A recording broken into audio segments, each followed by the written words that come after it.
Afaan Oromoo afaan saba guddaa.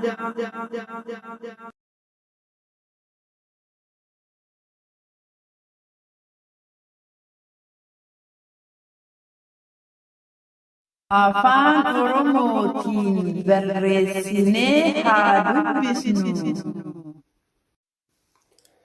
Qubeeleen afaan Oromoo bakka lamatti qoodaman.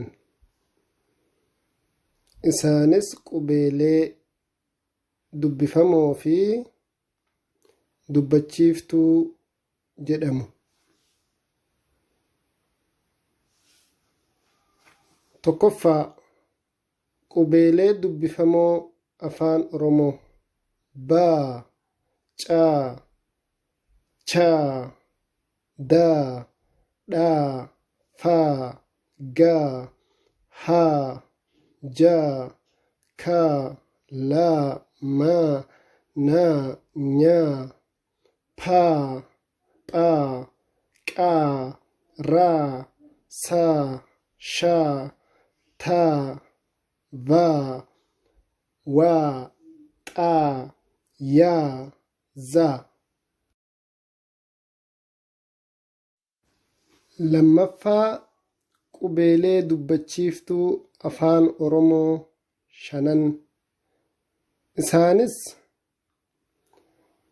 aa, ee, ii, oo, uu.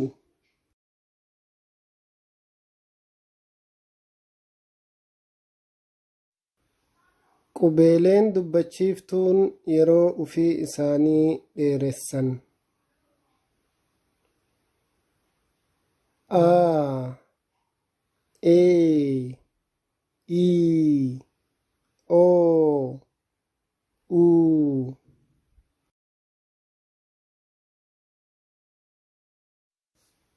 Qubeelee dachaa yookaan cimdii afaan Oromoo.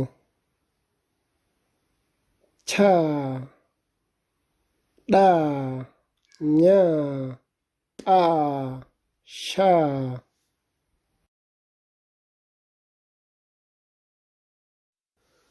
Qubeelee dachaa yeroo dubbachiiftuudhaan dheeratanii fi gabaabbatanii dubbifaman. Chaa, chee, chii, choo, chuu.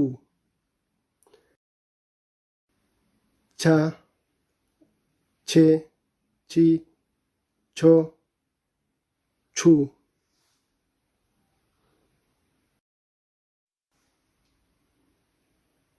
Đà, đê, đi, đô, đu.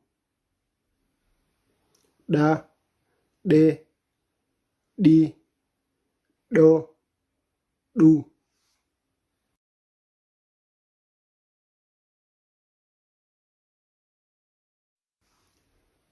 Nhà, nhê, nhi, nhô, nhu. Nha, nhê, nhi, nhô, nhu.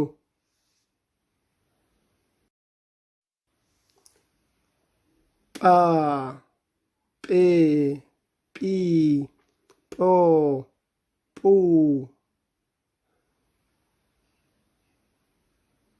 Pa, pê, pi, po, pu.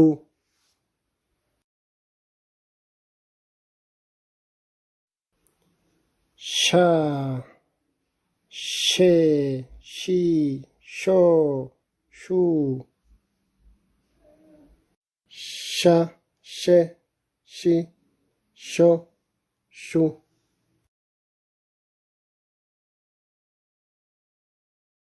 Afaan Oromoo